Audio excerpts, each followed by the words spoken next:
Hello friends, welcome to my channel Ansar code. पिछले video में मैं सीएसएस का इंट्रोडक्शन देखा था, टाइप्स देखे थे और हमने कैसे इंप्लीमेंट करना है वो सारी चीजें थ्योरेटिकली देखे थे। आज हम इस वीडियो में उसी पूरे थ्योरेटिकली पार्ट को प्रैक्टिकली इंप्लीमेंट करने वाले हैं और यहाँ मैं आपको उन सारी प्रॉपर्टी को अप्लाई करके दिखाऊंगा, रियल टाइम इंप्लीमेंट करके दिखाऊंगा कि हम कैसे उसे HTML एलिमेंट्स में अप्लाई करते हैं और कैसे वर्क करता है। तो सबसे पहले यहाँ पे हम अपना ओपन करेंगे VS कोड और उसके अंदर क्रिएट करेंगे हम अपना एक फाइल। तो हमने पिछले वीडियो में 3 टाइप्स के CSS डिसाइड किया था, inline CSS, internal CSS and external CSS। तो यहाँ पे मैं आपको तीनों CSS अप्लाई करके बताने वाला हूँ और तीनों CSS को कैसे यूज करते हैं HTML में वो भी मैं यहाँ पे दिखाने वाला हूँ। तो सबसे पहले अपना क्रिएट करते हैं HTML फाइल, जिसका मैं नाम रख देता हूँ style.html और इसके अंदर हम क्रिएट कर देते हैं अपना HTML का स्ट्रक्चर। तो हमारा ये HTML का स्ट्रक्चर रेडी है।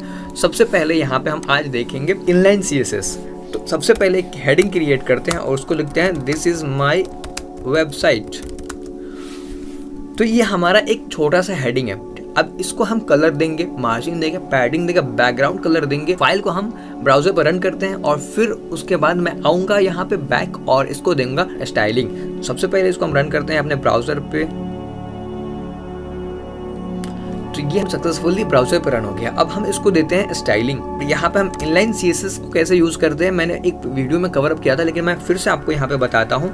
इनलाइन CSS के लिए हम किसी भी पर्टिकुलर एलिमेंट्स में स्टाइल एट्रीब्यूट्स का यूज करके हम उसको डिजाइनिंग दे सकते हैं। जैसे कि हम पिछली वीडियो में भी बात की थी कलर प्रॉपर्टीज के बारे में कि कलर प्रॉपर्टीज होती है एक CSS की और उसके अंदर हम वैल्यू प्रोवाइड कर सकते हैं। तो हम किसी भी एलिमेंट्स का कलर चेंज कर सकते हैं। जैसे कि हम रेड देना है तो हम रेड दे सकते हैं, ब्लू करना है तो हम ब्लू कर सकते हैं। तो ये वैल्यू जो देना है वो हमारे ऊपर डिपेंड करता है। ये क्या है हमारा CSS प्रॉपर्टी और इसका नाम क्या है कलर। तो ये CSS प्रॉपर्टी है जिसका नाम है कलर और CSS के जो प्रॉपर्टी है 2 थिंग्स कंटेन करते हैं। क्या एक CSS प्रॉपर्टी नेम एंड एक वैल्यू। तो ये हमारा कलर क्या हो गया, नेम हो गया और ये जो हमारे वैल्यू हो गई। हम वैल्यू में कुछ भी प्रोवाइड कर सकते हैं, रेड, ब्लू, ग्रीन, हमारे ऊपर डिपेंड है हम उसे क्या देना चाहते हैं। तो अभी हम करते हैं रेड। तो यहाँ पे हम देखते हैं तो हमारा जो हेडिंग है वो रेड हो चुका है। अब हम उसको जो वैल्यू दिए उसने इस पे इम्प्लीमेंट यानी अप्लाई कर दिया। तो हम जो भी वैल्यू देंगे CSS के प्रॉपर्टी को वो अप्लाई कर देगा हमारी एलिमेंट्स के ऊपर। ठीक है, तो अब हम क्या करते हैं इसको एक बॉर्डर देते हैं। ठीक है, तो बॉर्डर क्या होता है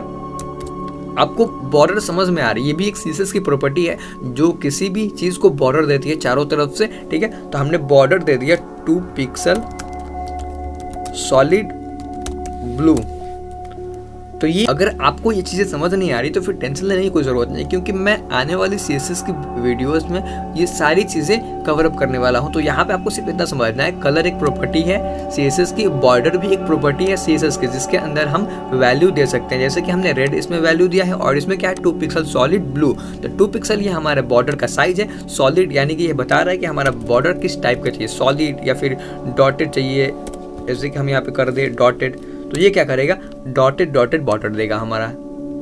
ये देखिए डॉटेड डॉटेड करके दे रहा है ना, मैं जूम करके दिखा रहा हूँ आपको। ये देखिए वो ये डिसाइड कर रहा है कि कैसा बॉर्डर रखना है, सॉलिड रखना है, फिर डॉटेड रखना है या फिर डबल रखना है। ये क्या करेगा हमारे जो एलिमेंट्स है उसको बॉर्डर दे देगा। ठीक है, तो ये हमारा एक बॉर्डर क्रिएट कर दिया।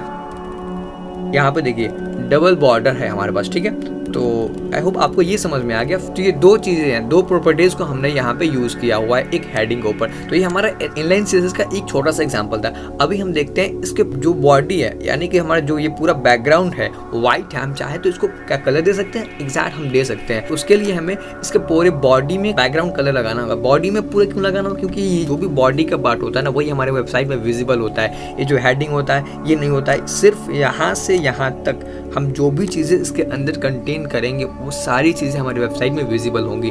तो उसके लिए हमें बॉडी टैग में क्या करना होगा, डिजाइनिंग देनी होगी। सबसे पहले हम यहाँ पे क्या करेंगे स्टाइल एट्रीब्यूट्स का यूज करेंगे और यहाँ पे लिखेंगे बैकग्राउंड कलर और बैकग्राउंड कलर को हम चाहे तो कर दें ब्लू, ब्लू नहीं करते, हाँ ब्लू वायलेट कर देते हैं। ठीक है, हम कर दिए इसको ब्लू वायलेट।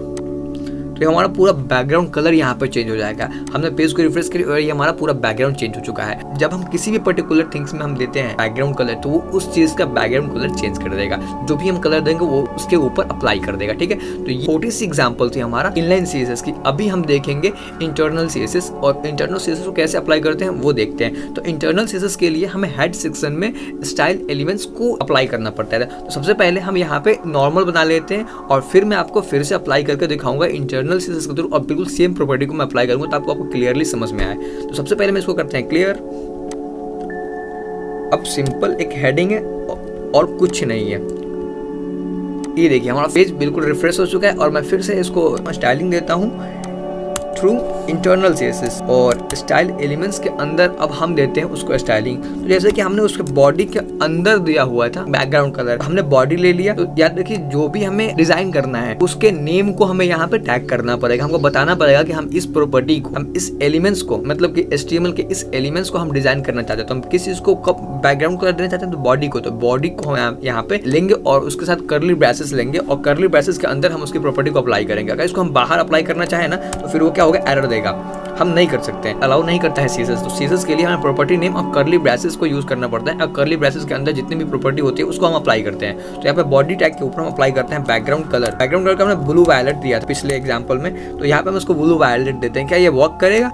ऑब्वियसली ये वर्क कर रहा है। तो ये हमारा है एग्जाम्पल इंटरनल सीएसएस का। और यहाँ पे हम अब देखते हैं H1 टैग के ऊपर डिजाइन करके। अब इसको क्या हम इसको कलर दे सकते हैं, कलर रेड, हमने रेड कर दिया इसको। क्या ये वर्क करेगा? ऑब्वियसली ये भी वर्क करेगा हमारा, ठीक है। तो ये हमारा है इंटरनल सीएसएस। इंटरनल सीएसएस के लिए क्या, देखिए हमें क्या करना पड़ रहा था, हमें हर एक लाइन में कोड लिखना पड़ रहा था, लेकिन यहाँ पे क्या है, हम एक जगह पे इसको सेपरेटली लिख रहे हैं जहाँ पे हमारा कोड लेंथी नहीं हो रहा, ठीक है। अब हम इसको चाहे तो बैकग्राउंड कलर दे सकते हैं। बैकग्राउंड कलर हम क्या देते हैं, ब्लैक। तो ये हमारा ब्लैक कंटेन कर लिया, ठीक है। अब हम चाहे तो इसको ऊपर से मार्जिन पैडिंग भी दे सकते हैं। हम मार्जिन दे देते हैं 50 पिक्सल। तो क्या होगा, मैं भी आपको दिखाता हूँ। तो ये देखिए मार्जिन क्या करता है, हमारे चारों तरफ से मार्जिन दे देता है। अब इसके चारों तरफ 50 पिक्सल्स मार्जिन है। अब इसके यहाँ पे क्या है, स्पेस है, और यहाँ पे भी स्पेस है, और यहाँ पे भी स्पेस है, ठीक है। तो यहाँ पे कितने पिक्सल्स के मार्जिन है, 50 पिक्सल्स। और इसके नीचे भी अगर हम कुछ भी यहाँ पे ऐड करेंगे ना, तो बिल्कुल जितना स्पेस ऊपर है उतना ही स्पेस नीचे लेकर के कोई भी एलिमेंट्स को वो ऐड करेगा। मैं अभी एग्जांपल दिखाता हूँ आपको। यहाँ पे हम सेकंड एलिमेंट्स लेते हैं H1, this is my second website, और जब इसको हम ऐड करेंगे तो ये हमारा उसके नीचे ऐड होगा, इतना स्पेस छोड़ रहा है, यानी कि हमने इसको मार्जिन दिया हुआ 50 पिक्सल, यानी कि इसके 50 पिक्सल के एरिया में कुछ और नहीं आ सकता है। यहाँ पे स्पेस रहेगा, यहाँ पे भी स्पेस रहेगा, और यहाँ पे भी, और यहाँ पे भी। तो मार्जिन इसके चारों तरफ से स्पेस देता है। अब हम किसी पर्टिकुलर, जैसे कि मार्जिन हमें लेफ्ट देना है वो भी कर सकते हैं, मार्जिन हमें राइट देना है वो भी कर सकते हैं, मार्जिन टॉप बॉटम हम सब कर सकते हैं। लेकिन आपको यहाँ पे एक चीज दिख रहा होगा, जैसे हमने हेडिंग दिया ना, तो हमने इसके लिए कोई स्टाइलिंग नहीं लिखा था, लेकिन इसको तो स्टाइल मिल गया जो हमारा पहले एलिमेंट्स को मिला हुआ। तो यही एडवांटेज है हमारा इंटरनल सीएसएस का, कि इसके अंदर हमें मल्टीपल कोड नहीं लिखने हैं। ये H1 है, तो अगर हम यहाँ पे एक H1 को जो प्रॉपर्टी दे दी है, जो वैल्यू दे दी सीएसएस में, वो सारी प्रॉपर्टी, वो सारी वैल्यू अप्लाई कर देगा हर एक एलिमेंट्स पे, अगर उसका नेम सेम है। तो यहाँ पे क्या है, हेडिंग है, और ये भी हेडिंग है, तो दोनों H1 है। अगर मैं इसको H2 कर दूं तो क्या होगा कि इसके जो स्टाइलिंग थे वो बिल्कुल चेंज हो जाएंगे। ये देखिएगा यहाँ पे ब्लैक सिर्फ आएगा, देखिए हट गया, सब कुछ हट गया बिल्कुल, क्योंकि यहाँ पे H2 को हम कहीं पे भी डिजाइनिंग नहीं दे रहे।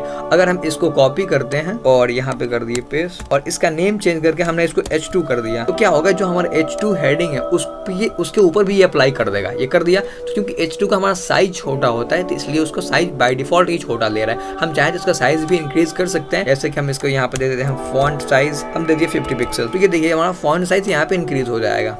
हमारा पिछले वाले हेडिंग H1 से भी बड़ा हो गया हमारा H2, क्योंकि हमने इसको साइज दे दिया। वो हमारे ऊपर डिपेंड करता है, हम किसी भी एलिमेंट्स का, जैसे कि हेडिंग होगा या फिर पैराग्राफ, उसका हम साइज डिफाइन कर सकते हैं हमें कितना रखना है। हम उसका फॉन्ट फैमिली बहुत कुछ एडवांस लेवल से हम कर सकते हैं। हम अभी उतना डीप नहीं जाते हैं, क्योंकि हमारा यहाँ पे जो मोटिव है वो हमें इनलाइन सीएसएस, इंटरनल सीएसएस और एक्सटर्नल सीएसएस को यूज कैसे करते हैं, अप्लाई कैसे करते हैं, वो सीखना है। हम डिजाइनिंग पार्ट हम अलग से सीखेंगे, ठीक है।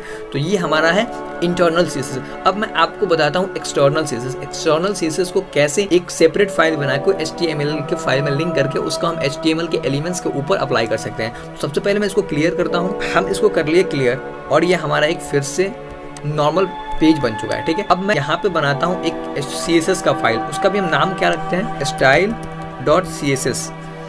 याद रखिएगा कि हमें जब भी CSS की फाइल बनानी है, जैसे कि हम HTML का फाइल बनाते हैं .html, उसी तरह हमें एक फाइल बनाना होगा।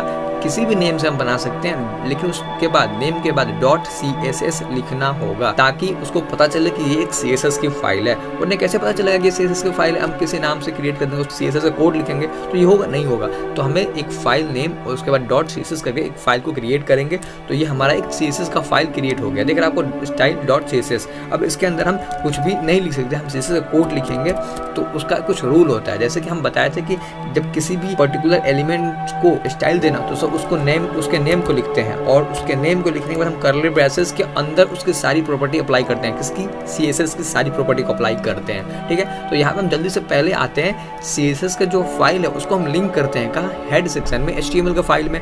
तो यही हमने डिसाइड किए थे कि एक्सटर्नल CSS फाइल को हम HTML के हेड सेक्शन में लिंक करते हैं, उसके बाद उसके ऊपर वो सारी वैल्यू एंड प्रॉपर्टीज अप्लाई होती है। तो सबसे पहले हम लिंक करेंगे CSS को। तो यहाँ पे हमारा ये CSS का लिंक है, आप याद रखिएगा, लिंक REL और स्टाइल शीट और href। तो इस href के अंदर हमारा क्या होता है? फाइल नेम होता है। यहाँ पे क्या होता है? फाइल नेम होता है। तो वो बाय डिफॉल्ट लिया हुआ था style.css। ठीक है, क्योंकि जब भी आप लिंक क्रिएट करेंगे ना अगर ऑटोमेटिक, तो वो बाय डिफॉल्ट नेम ले लेता है style.css। लेकिन हम यहाँ से खुद से भी लिख सकते हैं जो हमारा, जैसे कि मान लीजिए हमारा abc.css हमारा फाइल का नेम है, तो हम वो भी कर सकते हैं। लेकिन हमारा फाइल नेम यहाँ पे क्या है? style.css। अगर यहाँ पे स्पेलिंग मिस करेंगे तो अब फाइल लिंक नहीं होगा और वो वर्क नहीं करेगा। तो यहाँ पे हमारा सक्सेसफुली फाइल लिंक हो चुका है। ठीक है, यहाँ पे आपको दिख रहा होगा ये क्या लिंक है और इसको हम कहाँ अप्लाई किए हुए? हेड सेक्शन में। तो जो हमारा जो style.css का सेपरेट फाइल है वो लिंक हो चुका है हमारे HTML फाइल में। और अब यहाँ पे हम लिखते हैं इसको बैकग्राउंड कलर ब्लू वायलेट को हम दे दिए ब्लू वायलेट। तो ये देखिए कि यहाँ पे बैकग्राउंड कलर चेंज होगा, ऑब्वियसली चेंज होगा, नहीं हुआ। लेकिन हमने कुछ गलती की हुई है अपने लिंक करने में, इस वजह से नहीं हुआ। हाँ देखिए यहाँ पे हमने गलती की होगी, CCS लिखा हुआ है, हमें लिखना है CSS। ठीक है, तो यहाँ पे फिर से हम इसको करते हैं रिफ्रेश और ये कर दिया। छोटी सी स्पेलिंग मिस आपके पूरे डिजाइन को खत्म कर सकता है, वो अप्लाई नहीं होगा। तो हमारा ये बैकग्राउंड कलर चेंज हो चुका है। अब आते हैं हम फिर अपने एलिमेंट्स के ऊपर और हेड H1 को भी स्टाइल देते हैं, H1 उसका नेम, और कर्ली ब्रेस उसके अंदर हम क्या कर सकते हैं? बैकग्राउंड कलर ब्लैक कलर दे देते हैं रेड। ठीक है, और इसको हम दे दिए रेड और मार्जिन दे देते हैं हम 50 पिक्सल, जो हमने पिछले वीडियो में, जो हमने पिछले एग्जाम्पल में अप्लाई किया। तो सेम थिंग्स हम यहाँ पे अप्लाई कर रहे हैं। तो ये देखिए बिल्कुल सेम काम कर रहा है। तो उसके बाद हम फिर H2 के ऊपर भी यही चीज़ अप्लाई कर लेते हैं। ये हमारा H2 और फिर हमने इसको ऊपर अप्लाई कर रिफ्रेश किया, फिर ये काम कर गया। हम इसको फिर से चाहें तो इसका हम साइज इंक्रीज कर सकते हैं, जैसा कि यहाँ पर हम लिख दिया फॉन्ट साइज। ठीक है, जैसे 50 पिक्सल दिए थे पिछली बार, इस बार भी उतना ही दे देते हैं। तो ये हमारा इंक्रीज हो गया। ठीक है, अब क्या कर सकते हैं हम? जैसे कि मार्जिन दिए थे हम, मैंने आपको मार्जिन हम लेफ्ट राइट बॉटम टॉप कुछ भी दे सकते हैं। तो हम कर दिया लेफ्ट। तो ये क्या करेगा? सिर्फ लेफ्ट से देगा। जैसे कि ये देखिएगा सिर्फ लेफ्ट से है इसका मार्जिन। अगर हम कुछ यहाँ पे ऐड करेंगे तो वो बिल्कुल यहाँ इतना स्पेस नहीं लगा, क्योंकि उसका मार्जिन ना टॉप नहीं है और लेफ्ट भी नहीं है, टॉप नहीं है, बॉटम नहीं है, राइट नहीं है। देखिए यहाँ से नहीं है। यहाँ पे क्या हुआ कि चारों तरफ मार्जिन है 50 पिक्सल, लेकिन इसमें क्या है? सिर्फ लेफ्ट है। हम इसको अगर भी यही प्रॉपर्टी अप्लाई करते हैं तो क्या होगा? ये ऊपर चला जाएगा, इसका फुल विड्थ हो जाएगा और यहाँ से सिर्फ ये 50 पिक्सल का मार्जिन लेगा। जैसे मैं आपको दिखाता हूँ, यहाँ पे मार्जिन कर देते हैं लेफ्ट और इसको फिर से रिफ्रेश करते हैं। तो ये देखिए हो गया जो हमने कहा था। तो ये क्या होता है? सिर्फ लेफ्ट से मार्जिन ले रहा है, टॉप से नहीं ले रहा, बॉटम से नहीं ले रहा और राइट से नहीं ले रहा। हम चाहें तो उसको टॉप कर सकते हैं, टॉप। ठीक है, और यहाँ पे भी कर देते हैं टॉप। तो हमने दोनों जगह मार्जिन टॉप कर दी। अब क्या होगा? हमारा सिर्फ टॉप से मार्जिन होगा। ये देखिए दोनों तरफ से मार्जिन। ठीक है, कोई बिल्कुल मार्जिन नहीं है और हमारा ऊपर से सिर्फ हम ज़्यादा करके देख सकते हैं, कर देते हैं 150 और फिर इसको भी कर देते हैं 150। तो ये क्या होगा? 150 पिक्सल का स्पेस ऊपर से लेगा, ले रहा है। तो ये हमारा होता है मार्जिन पैडिंग। और CSS के अंदर बहुत सारी प्रॉपर्टीज़ है। आप यहाँ पे आकर कुछ भी, जैसे आप चाहते हैं कुछ देना, बैकग्राउंड कलर देना चाहते हैं तो वो दे सकते हैं, कुछ भी कर सकते हैं। आप चाहते हैं तो बॉर्डर दे सकते हैं। देखिए कितने सारे प्रॉपर्टीज है CSS की, लेकिन इतने सारे हम यहाँ पे कवर अप नहीं करने वाले, क्योंकि ये सारे वीडियो एक वीडियो में कवर अप नहीं हो पाएगा। इसलिए हम एक पूरा फुल ट्यूटोरियल्स लेके आएंगे। आज के लिए इतना ही। अगर आपको कोई भी डाउट है तो आप कमेंट कर सकते हैं, मैं आपको रिप्लाई कर दूंगा। अगर आपको समझ में आया होगा तो फिर सब्सक्राइब करते जाइए। तब तक के लिए bye bye and take care.